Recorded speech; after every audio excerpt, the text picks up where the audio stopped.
Welcome, everybody, to Build Beliefs That Support You and Your Work. And I'm your moderator, Donna Sauerberger, and this workshop is loosely based on a book written by my mother, Dr. Jean Robert Bayard, How to Think If You Want to Change the World, Spiritual Practices for Social Activism, which we are giving away. We're giving away this book. If this was live, I'd have a pile of books in the back of the room and you would take one home.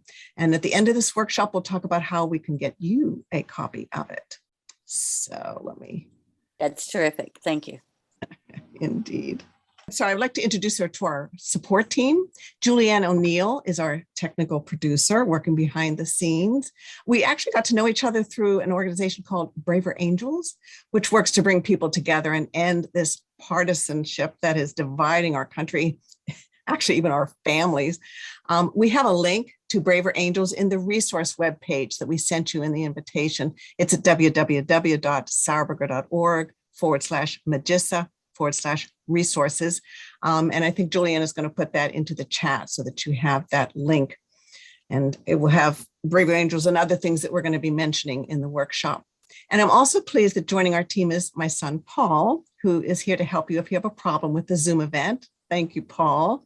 Julianne is putting his number into the chat, and you might write it down if you don't have it already so that you can text or call him if you get kicked off or have technical problems. So thank you, Julianne and Paul. And thank you, everybody who's here for being an activist and making a difference in our world.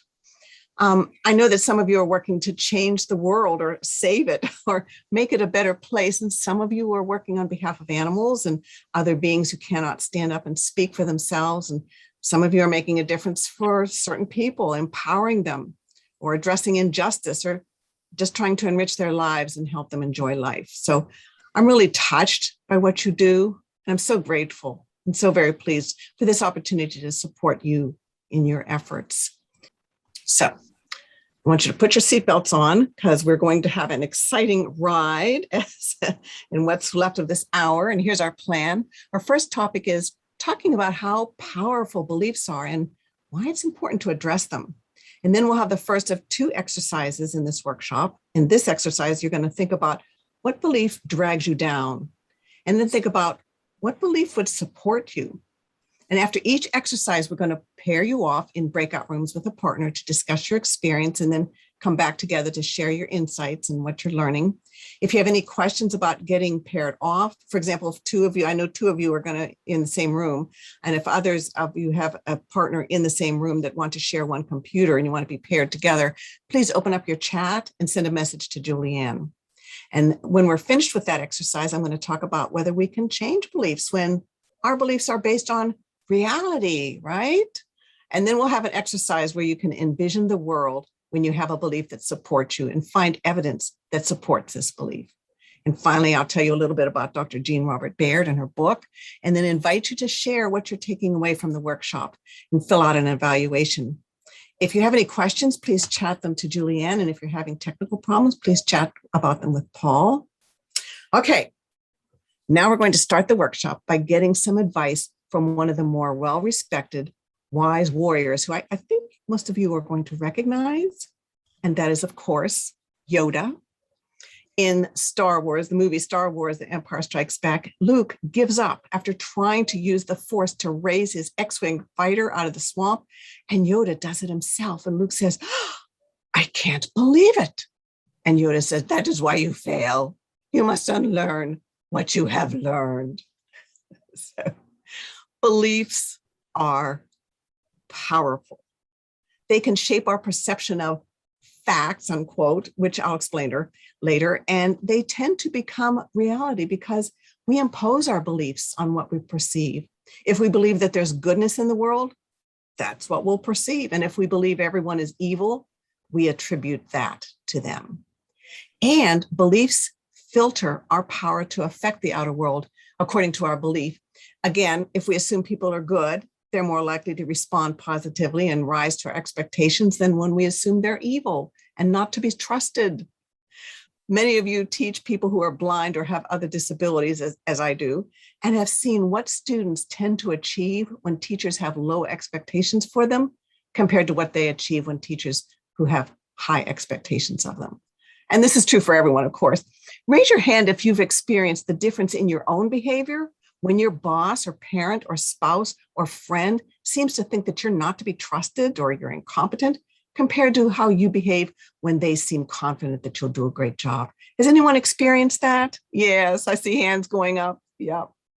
So we can have that kind of influence as well with our beliefs. So we've talked about how beliefs can support us or fill us with despair and block our progress as it did for Luke.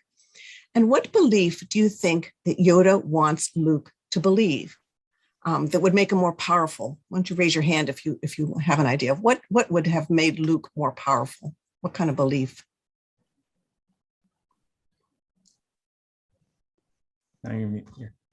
Oh, his mind. His mind. His mind? Say again?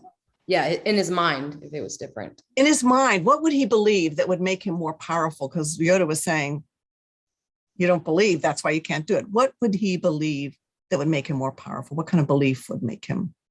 He could believe that he could do it. He could believe he could do it. Exactly. All right. So I'm going to share some more beliefs that bring us down. And then I'd like to think about what belief would support us instead.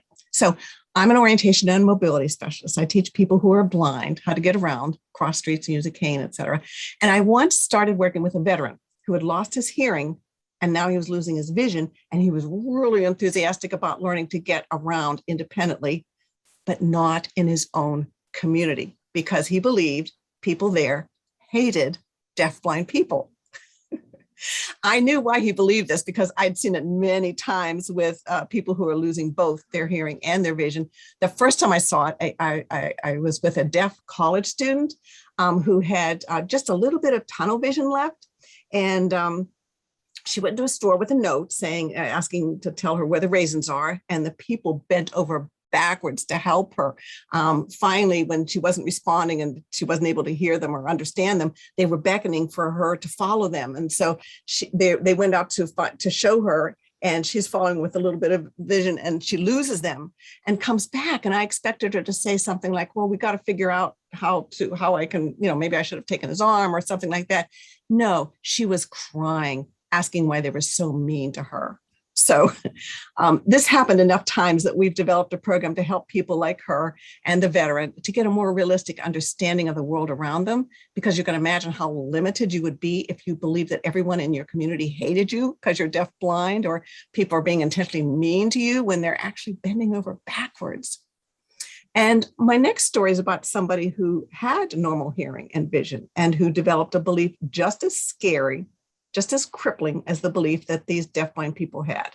And this story is about my own mother, who wondered why, after many, many years of advocacy to help people understand about animal rights, people continued to torture and experiment on and eat them. And one day, she had it when she was arrested for participating in a protest that blocked the entry to a lab that was doing what they believed to be unnecessarily cruel research on animals. She decided to go on trial and publicly convince the jury that her protest was justified. And when they convicted her, in spite of her best efforts, she could think of no explanation other than people are evil. Now, never mind the fact that they weren't asked there to say, was it justified? They had to say, did she do the deed? And she admitted she did, but that's not how she took it. She just assumed that people are evil, and she didn't want to be part of this evil race and actually willed herself to die. Fortunately, she lived another 20 years, and she later laughed and explained that all she managed to do in willing herself to die was to get a severe case of the shingles. But so these beliefs that people hate you, or they're intentionally mean to you, or that people are evil can be crippling. What kind of belief would have supported the deafblind people and my mother? What could they have believed that would have been more supportive? Well, that we're all part of a community, that we seek to help one another. We're all part of the community and we are seeking to help one another. Yeah, very good. Any other beliefs that might have been more supportive than what they were thinking? People are generally predisposed to be helpful to those around them. Yeah, yeah. They just need to understand. Yeah, beautiful. All right, so there's some beliefs that could have supported them And instead. in the case of your mom Yeah, and her conviction, it could have been more palatable for her if she could have seen that through the lens that the people who were doing this, who convicted her, were literally doing what they were supposed to do. exactly, exactly. Oh, Mary, now you have a nice segue. After another example or two, we're going to talk about how you can change your beliefs, because she was seeing it through a pretty funky little prism, wasn't she? So we're going to talk about seeing things through a different prism. So absolutely beautiful. One more example is my own example. A belief that's been bringing me down lately is the belief that my son Stefan would not have died of anorexia nervosa last January if I had said or done something different to help him overcome his condition. So as you can imagine, these beliefs have not been very uplifting or supporting to me and my work. A belief that does support me is a belief that some things are out of our hands, and I did everything that I could that was within my power. And even though I miss Stefan terribly, he died in his own time, and that the world and my life are so much better and so enriched for his having had almost 39 years with us here.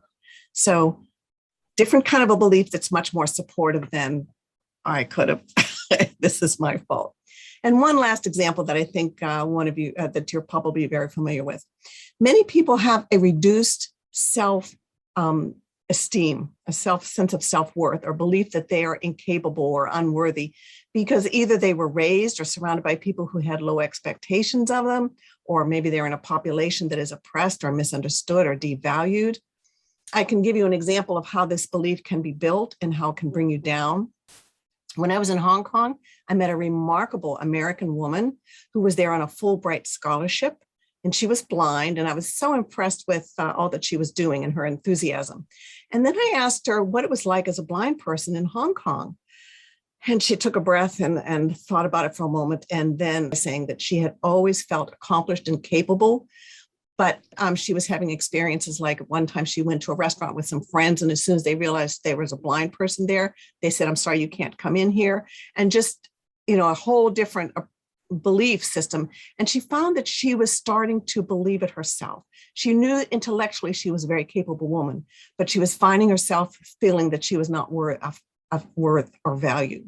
And you can immediately imagine how this belief would bring us down and discourage us from even trying to accomplish what we have the potential to achieve. And what would have been a supportive belief instead of "I'm not worthy, I'm incapable"? What would be a good supportive belief?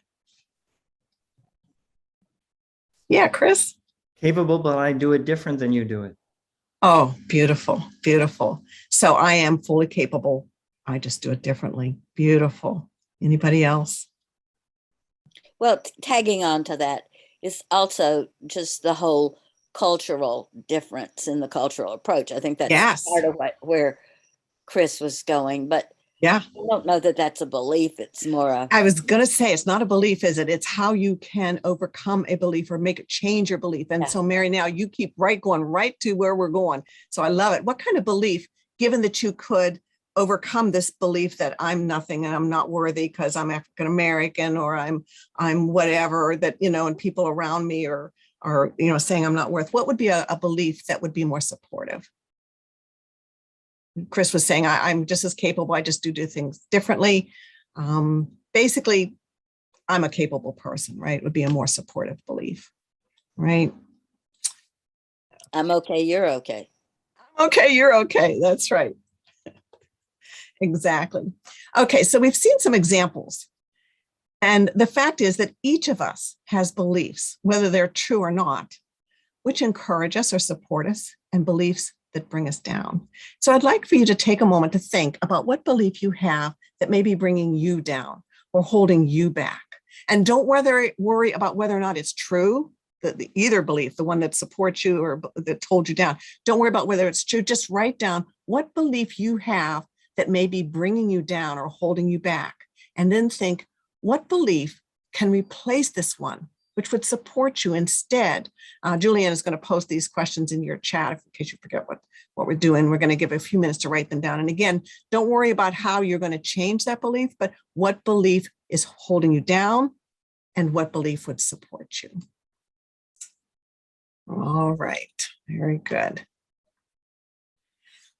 Okay, so now you're going to meet your partner and share what belief is holding you back, what belief would support you. You each have 2.5 minutes to introduce yourselves and just your name and maybe where you're from and what cause is bringing you here, and then what belief is pulling you down and what belief would support you. For example, my name is Harry. I'm from Milwaukee. My cause is justice. The belief that's bringing me down is such and such and such. The belief I think would support and encourage me is such and such.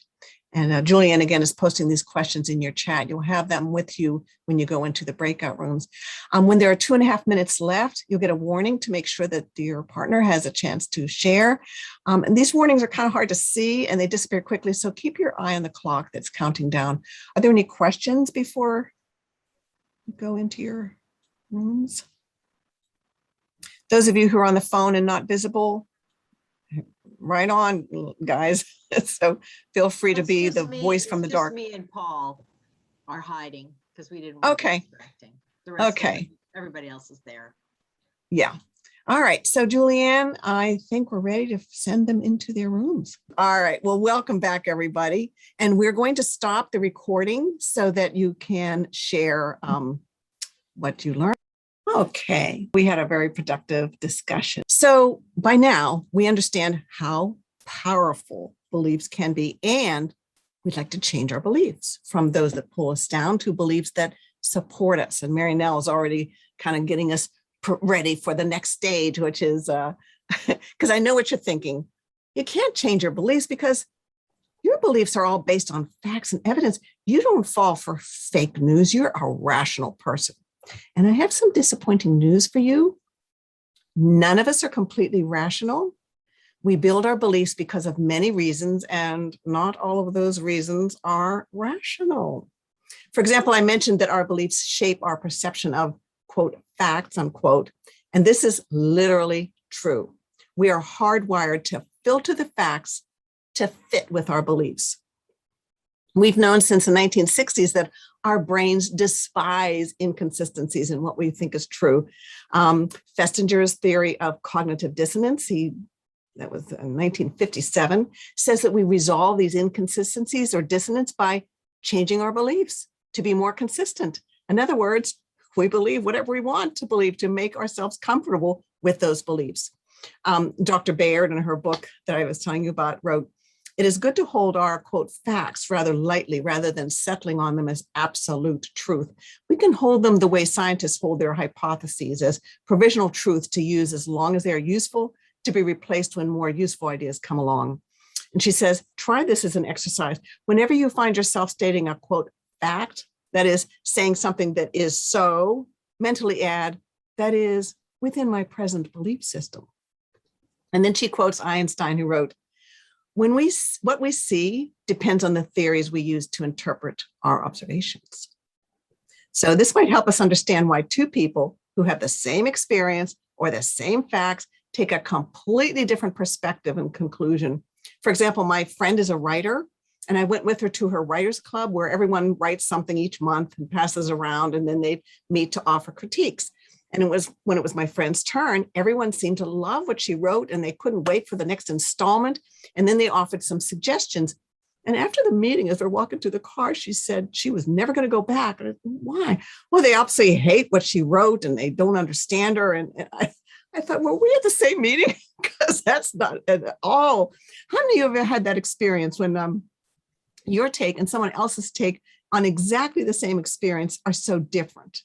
Isn't it? Yeah, Steve's nodding his head. Many And- times. Many times. Can you think of an example, or is it just like so common? It's like, I can't think of something. Yeah, I think when you're meeting with at least one other person, you're having at least 2 different meetings. Beautiful. Exactly so. All right. So now the freaky thing is, we've talked about how the mind hates inconsistencies. And so it will make a belief and then make everything consistent with that. The freaky thing is that more recent research in the last couple of decades shows that this distaste for cognitive dissonance is so strong that it makes what is called the backfire effect. If someone presents us with information or facts that are opposed to our beliefs, it is likely to backfire. Not only do we reject those facts, we actually strengthen our belief in whatever those facts oppose or refute. So cognitive dissonance and this backfire effect can also help us understand why people cling to their beliefs about things that would seem pretty straightforward and disproven with science. I'm going to divert from my topic of changing our own beliefs to talk about convincing others that their beliefs, for example, their belief about vaccinations or climate change or injustice and equality and the inherent dignity and rights of every living thing, those beliefs are wrong. I'm going to try to convince them. I mentioned that Julianne and I are working with an organization called Braver Angels to bring people together with understanding and respect. Their prime directive, which I make the big point of in every workshop, is that you should never have the goal of changing other people's minds. The only person that you can change is yourself. I struggled with this for years as my son Stefan had anorexia, and my efforts to help him change backfired. And I learned that if I wanted to keep our relationship, I'd have to back off and just let him know that I loved him and that I was there for him and do my very best to understand him. But some of you are thinking, hey, wait a minute, changing people's minds is one of the main goals of my advocacy. Are you saying this is not possible? Hey, I hear you.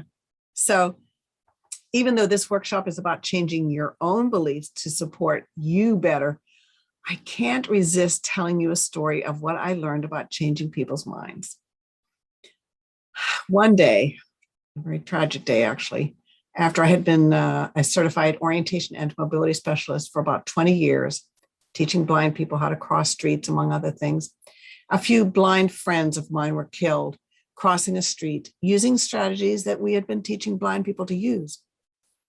Now, I loved my job, and until then, I had pretty much kept to myself. But when that happened, I studied how it could have changed, and I began a campaign to convince my profession to change the way we teach blind people to cross streets. For the next 20 years, I wrote articles and did hundreds of workshops. I ended up being co-author for some textbook chapters. And finally, when people still didn't seem to be convinced, I approached a university professor, and together we did some pretty groundbreaking research. And yet, years went by, and the changes that I think are needed were still not universally understood and practiced by my profession. And finally, one day, I was complaining about this to a friend at dinner, and her husband leaned over and blew my mind.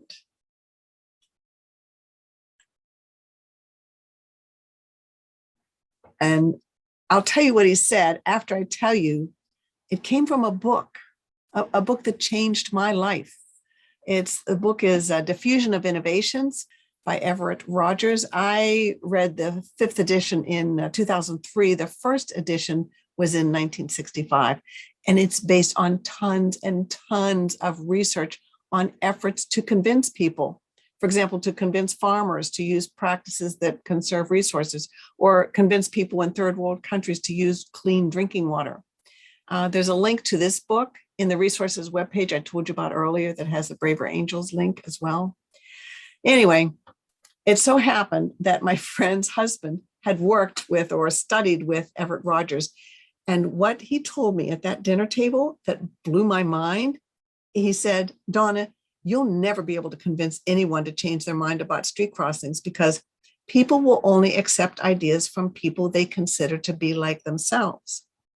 Well, by this time, with all the articles and the workshops and the research that I had done to try to convince them, even though I remained a practitioner, I thought I was just like them.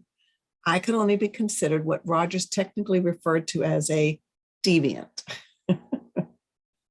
So this book made me understand what I've been doing wrong and how to do it right.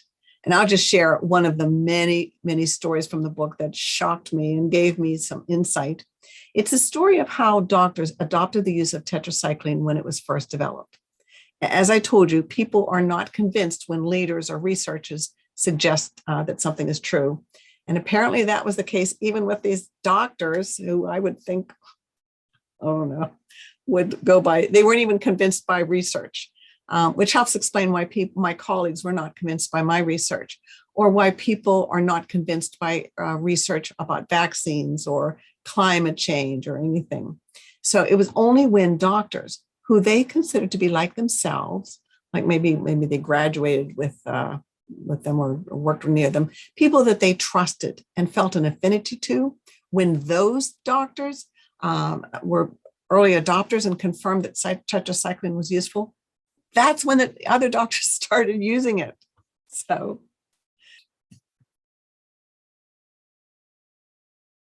So if you're on a mission to change best practice or consensus or convince people of something, I strongly suggest you read this book. Meanwhile, so I'm sorry for that diversion, but I couldn't resist sharing that with you. Anyway, all this is to say that we are not completely rational people, and our beliefs are just as likely to be false as they are to be true, because our minds filter facts in to fit with our beliefs. We even tend to dismiss research and evidence in order to keep our beliefs consistent. And that fact can actually work to our advantage.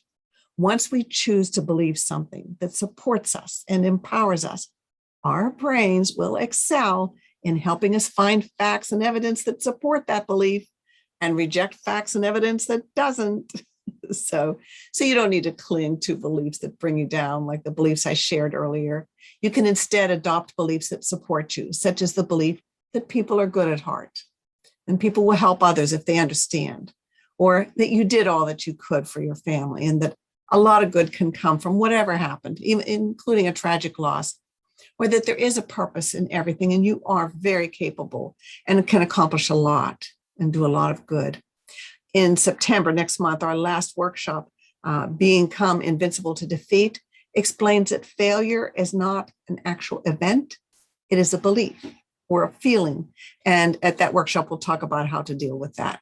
So let's start building beliefs that support you and your work.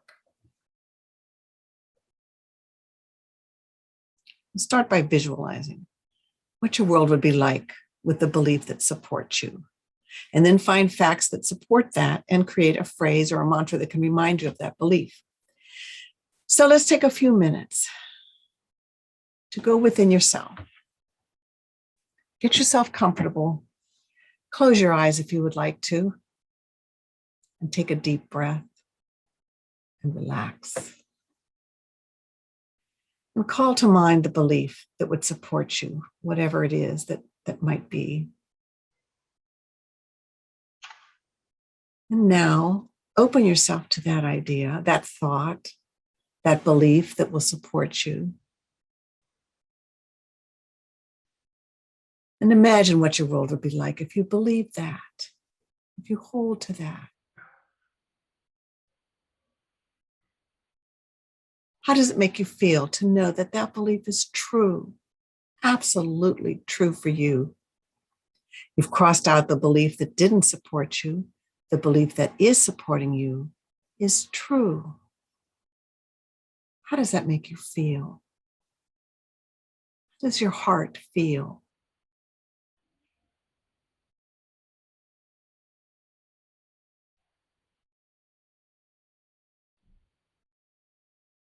How does it feel to be just sitting there in the moment if this is true? If this is true for you, this is what supports you.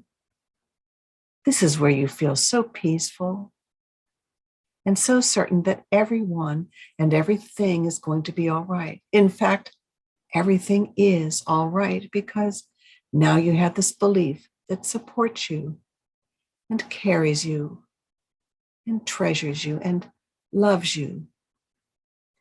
You feel that feeling of relaxation and peace and calm. And notice your body relaxing in your shoulders, dropping the tension and just thinking, I love this thought. It is so supportive of me. I love this thought, and this thought loves me. And just take a few more deep breaths and feel the peace and love and beauty of this beautiful belief. And now let's ease our way back into this room that we're in and open your eyes. For the next part of this exercise, now that you've got a pretty good grip on how you feel with this belief in your heart, look for facts that fit your faith, your belief. That's an important part of this exercise. And as you know, there are lots of facts to support your belief. So take a few moments to write down some supporting facts.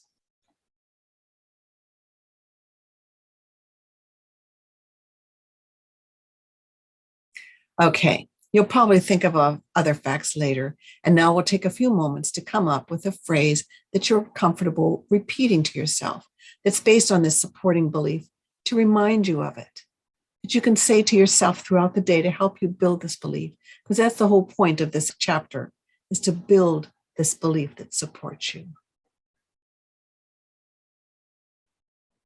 All right, so now you get to share your experience and perspective with your partner. The questions that you'll share with each other are being posted in the chat box. The questions are, what is the mantra of the belief that will support you?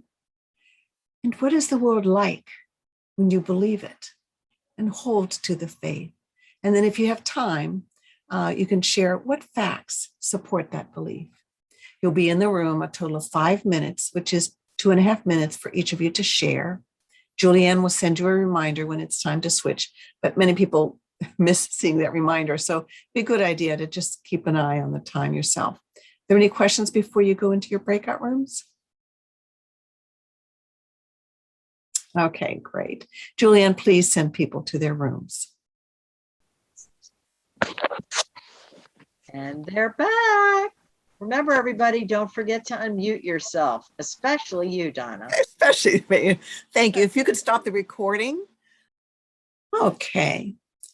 So we had a very productive discussion. And Before we get too deep, I just want to say to Mary Nell, I love that slogan. Oh, thank you, Stephen. Yeah, it's meant a lot to me all my life, or most of my life. I will, if you don't mind, I will share that, that Mary Nell's mantra is, what'd you go ahead and tell us, Mary Nell? Yeah, while I breathe, I hope. That's so beautiful. And that for you captures the belief that gives you the strength and which fit into what your belief is. So we are almost done. I had promised to tell you something about the book that this workshop is based on. And actually this workshop is the first in a series of workshops. It's all based on some of the chapters in Dr. Jean Robert Bayard's book, How to Think If You Want to Change the World, Spiritual Practices for Social Activism, which was published after her death by her grandson, Stefan, my son. And he and I did workshops on this book in person a few years ago.